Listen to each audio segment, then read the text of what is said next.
Bonjour à tous les amis, aujourd'hui on se retrouve pour une toute nouvelle vidéo sur ma chaîne YouTube, une nouvelle vidéo où on va tout simplement aujourd'hui parler du Ballon d'Or 2023. Et les amis, on est parti tout simplement pour parler de ce Ballon d'Or 2023. Alors j'ai déjà fait techniquement une petite erreur parce que comme vous le savez sûrement, les règles au niveau du Ballon d'Or, au niveau de la temporalité du Ballon d'Or ont tout simplement changé. On parle plus d'année civile, c'est plus le Ballon d'Or 2023, c'est le Ballon d'Or 2022-2023. C'est vrai que c'est quand même beaucoup plus logique de juger un joueur sur une saison plutôt que sur une année. Souvent, dès le mois de juin, dès le mois de juillet, tu savais qu'il allait être le Ballon d'Or. Les 6 derniers mois de l'année servait pas à grand chose. Ce qui se passait en septembre, ce qui se passait en octobre, ce qui se passait en novembre n'avait pas grand intérêt. Alors que là, on va juger sur l'intégralité de la saison.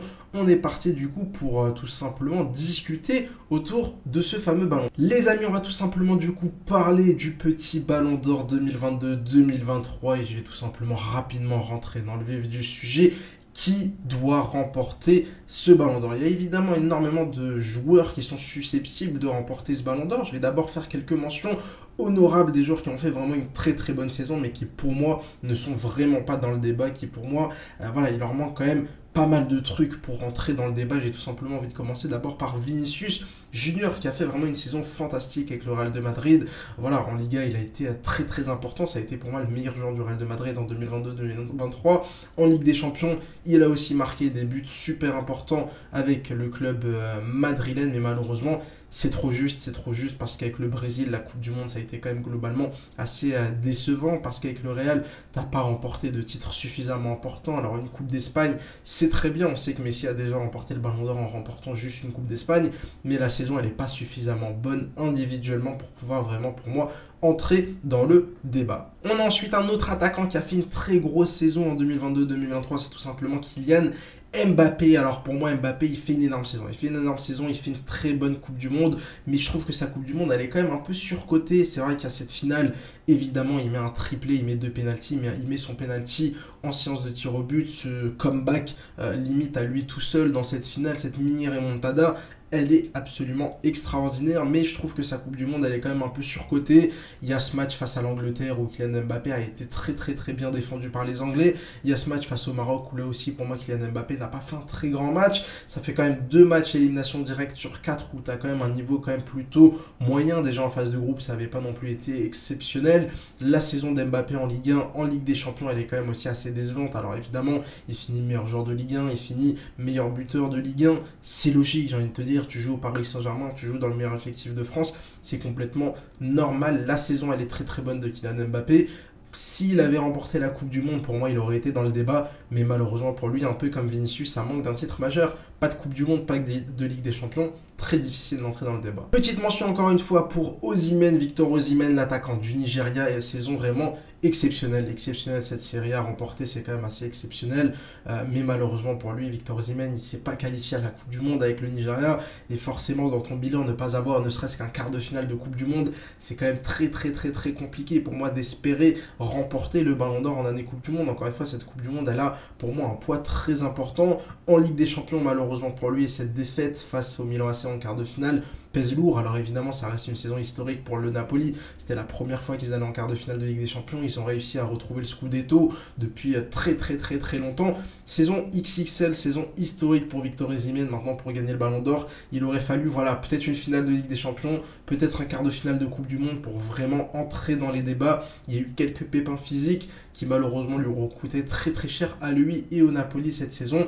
Mais quand même, je devais parler tout simplement de Victor Osimhen qui a fait pour moi une énorme saison et comme Vinicius, comme Kylian Mbappé, mérite d'être dans le top 10. Voilà les amis, alors évidemment au niveau des mentions honorables, on aurait pu citer plein d'autres joueurs, mais l'idée c'est pas non plus de donner mon top 10, mon top 15. D'ailleurs n'hésitez pas à me dire si vous voulez mon top 10, mon top 15 de ce Ballon d'Or 2022-2023, je pourrais vous faire une vidéo et consacrer une vidéo où je dévoilerai tout simplement l'intégralité de ma liste. On va rentrer dans le vif du sujet, on va parler pour moi des grands favoris. J'ai tout simplement sélectionné 4 grands favoris pour remporter ce Ballon d'Or et il y en a tout simplement 3 qui jouent du côté de Manchester City et 1 qui joue actuellement du côté de l'Inter Miami. On va tout simplement commencer d'abord par 2 milieux de terrain et on finira par 2 attaquants. Les 2 milieux de terrain que j'ai envie de mettre en avant et qui sont pour moi vraiment favoris pour remporter ce ballon d'or, c'est tout simplement Rodri et Kevin De Bruyne. Rodri qui fait pour moi une saison exceptionnelle avec Manchester City, elle est quand même vraiment sous-estimée. J'hésitais,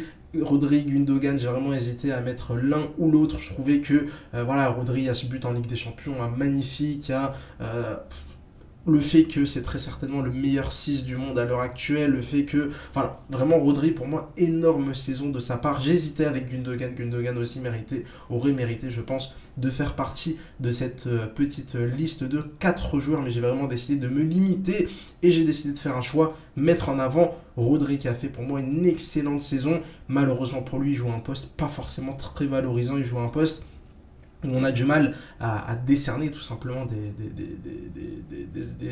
trophées individuels. Voilà, moi je prends par exemple l'exemple d'un Sergio Busquets qui a été très longtemps une référence à son poste et pourtant Sergio Busquets n'a jamais été nommé dans les 10 meilleurs joueurs du monde. Ça prouve bien que ce poste-là c'est très très difficile d'être mis en avant, donc c'est pour ça que pour moi Rodri est en fait un peu d'office éliminé parce que c'est un milieu défensif, parce qu'à côté de lui en fait il y a des joueurs qui font des stats et il y a des joueurs qui prennent beaucoup plus de lumière comme Kevin De Bruyne, mais malheureusement Kevin De Bruyne et Rodri d'ailleurs, les deux n'ont pas fait une bonne Coupe du Monde, les deux ont été quand même éliminés très très très tôt dans cette compétition, en phase de poule pour Kevin De Bruyne et en huitième de finale pour Rodri qui avait d'ailleurs joué défenseur central face au Maroc, les deux d'ailleurs qui ont été éliminés un peu par le Maroc, alors Kevin De Bruyne aurait pu se qualifier en finissant deuxième de ce groupe derrière la sélection marocaine. C'est vrai que c'est assez marrant de se dire que les deux ont été éliminés un peu par le Maroc, surtout évidemment pour Rodri, cette défaite au tir au but en huitième de finale de ce mondial qatari. Mais voilà, pour moi c'est trop difficile de les mettre au-delà de la troisième, de la quatrième place, et c'est pour ça que y a très très peu de chances pour moi que ces deux joueurs remportent tout simplement ce ballon d'or. Allez les amis, on va parler maintenant d'un cyborg, et le cyborg c'est tout simplement évidemment Erling Haaland, première saison en première ligue. Lui, il ne faut pas lui parler d'adaptation. C'est vrai que ça, c'est quand même un point qu'on a, je trouve, beaucoup oublié. Combien de joueurs sont venus de Bundesliga, combien de joueurs sont venus de Ligue 1, sont partis en première ligue, pour une somme astronomique et ont pris 2-3 ans pour s'adapter, voire même ne se sont jamais adaptés. Je pense par exemple à un Jadon Sancho. Alors évidemment, Erling Haaland, on le savait, c'était un cyborg, on le savait que c'était un joueur exceptionnel, on savait qu'il allait faire beaucoup de mal en première ligue. Bah écoutez, il est parti chercher ce titre de meilleur buteur, il est parti chercher ce triplé dès sa première saison. Il a déjà fini entre guillemets le jeu du côté de l'Angleterre, individuellement et collectivement des records en pagaille, mais malheureusement pour moi Erling Haaland, il y a 2 points noirs vraiment dans son dossier. C'est d'abord l'absence de Coupe du Monde, tout comme Victor Osimhen. La Norvège ne s'est pas qualifiée au mondial qatari, et d'ailleurs ça je pense que dans des débats peut-être un peu futurs, on parlera des meilleurs attaquants de l'histoire, etc. Le fait qu'il joue pour la Norvège, ça va peut-être être pour lui un petit handicap. Voilà, on peut penser par exemple à un Lewandowski qui n'a jamais fait grand-chose d'exceptionnel avec la Pologne. Je pense que pour Haaland, ça risque d'être à peu près la même chose. Alors évidemment, lors du prochain mondial, avec un mondial à 48 équipes, a priori la Norvège aura plus de chances de se qualifier. Déjà pour l'Euro, c'est mal embarqué. L'année prochaine, la Norvège qui risque de ne pas se qualifier à l'Euro avec un début de qualification assez compliqué. Derrière l'Écosse, derrière l'Espagne, on risque tout simplement de ne pas voir Erling Haaland du côté de l'Euro. Donc il y a d'abord l'aspect Coupe du Monde qui pour moi fait vraiment très très mal dans le débat à Erling Haaland, le fait qu'il n'ait même pas participé à cette compétition, et puis aussi ses stats individuelles dans les grands matchs, dans les grands rendez-vous. Erling Haaland n'a tout simplement marqué dans aucune demi-finale, dans aucune finale avec Manchester City. Voilà, pas de but en demi-finale de Ligue des Champions, pas de but en finale de Ligue des Champions, pas de but lors du Community Shield il y a quelques heures, pas de but en finale et en demi-finale de FA Cup, pas de Coupe du Monde. Malheureusement pour lui, c'est un peu un point mort dans son débat et dans son bilan. Et je finis évidemment, vous allez me dire que je ne suis pas objectif parce que je suis un supporter du Barça, mais écoutez, pour moi il n'y a pas vraiment de débat possible en fait cette saison. Le Ballon d'Or 2022-2023 doit être tout simplement Lionel Messi qui évidemment en club c'est parfaitement critiquable, a complètement, je ne vais pas dire raté sa saison, je trouve que beaucoup de personnes le descendent, alors qu'en réalité sa saison elle n'est pas si ratée que ça, c'est surtout l'atmosphère, c'est surtout le contexte Paris Saint-Germain qui est raté en fait, c'est le projet Paris Saint-Germain qui a été un flop terrible, et on essaye un peu de faire porter le chapeau à Léo Messi, hein, même si je pense qu'il a quand même une grande part de responsabilité. C'est pas lui qui est le seul responsable hein, du fait que le Paris Saint-Germain se soit fait éliminer encore une fois en huitième de finale de Ligue des Champions en Ligue 1. Le Paris Saint-Germain a eu un peu chaud, a eu un peu peur dans les dernières journées, mais a fini quand même par remporter cette Ligue 1. On se rappelle évidemment de ce coup franc de Messi face au LOSC qui aura eu finalement toute son importance dans cette Ligue 1. Pas de Coupe de France avec cette élimination face à l'Olympique de Marseille qui je pense dans le bilan fait aussi quand même assez mal, avec un Messi voilà, qui joue à la baballe dans les derniers instants, qui joue avec Verratti Lourdes, enfin voilà, on se rappelle tous de cette séquence. Ça fait aussi je trouve mal dans son bilan à Léo Messi. Mais il y a cette Coupe du Monde, les amis, il y a cette Coupe du Monde. Et cette Coupe du Monde, quand Messi la remporte, c'est pas comme quand Mbappé la remporte, c'est pas comme quand Mario Götze, Manuel Neuer la remporte, c'est pas comme quand Xavi, Iniesta la remporte. Cette Coupe du Monde, elle a un aspect et un poids médiatique, un poids d'histoire absolument extraordinaire. On sait que Messi courait après cette Coupe du Monde, on sait que c'était le seul truc qui lui manquait. Il faut comprendre que vraiment cette Coupe du Monde, dans le bilan et dans la carrière de Léo Messi, c'est tout simplement le truc, voilà, la cerise sur le gâteau, c'est le truc exceptionnel pour conclure sa carrière assez extraordinaire. Et c'est pour ça que pour moi, Léo Messi sera tout simplement le Ballon d'Or lors de cette saison 2022-2023. Il va aller chercher son 8e Ballon d'Or parce que sa Coupe du Monde, encore une fois, elle est exceptionnelle. C'est le premier joueur de l'histoire à avoir marqué en phase de groupe, en 8e, en quart, en demi, en finale. Je sais pas si on se rend compte, mais c'est absolument extraordinaire, une telle régularité du début jusqu'à la fin de la compétition. Meilleur joueur, encore une fois, de cette Coupe du Monde. C'est quand même assez rare hein, qu'un joueur remporte le titre de meilleur joueur et remporte la Coupe du Monde. On se rappelle par exemple en 2018, Luka Modric avait perdu en finale, mais avait quand même fini meilleur joueur de la compétition. Voilà, cette Coupe du Monde, elle a pour moi un poids énorme dans cette saison et dans le bilan de ce Ballon d'Or pour Léo Messi. C'est pour ça que c'est tout simplement pour moi mon Ballon d'Or.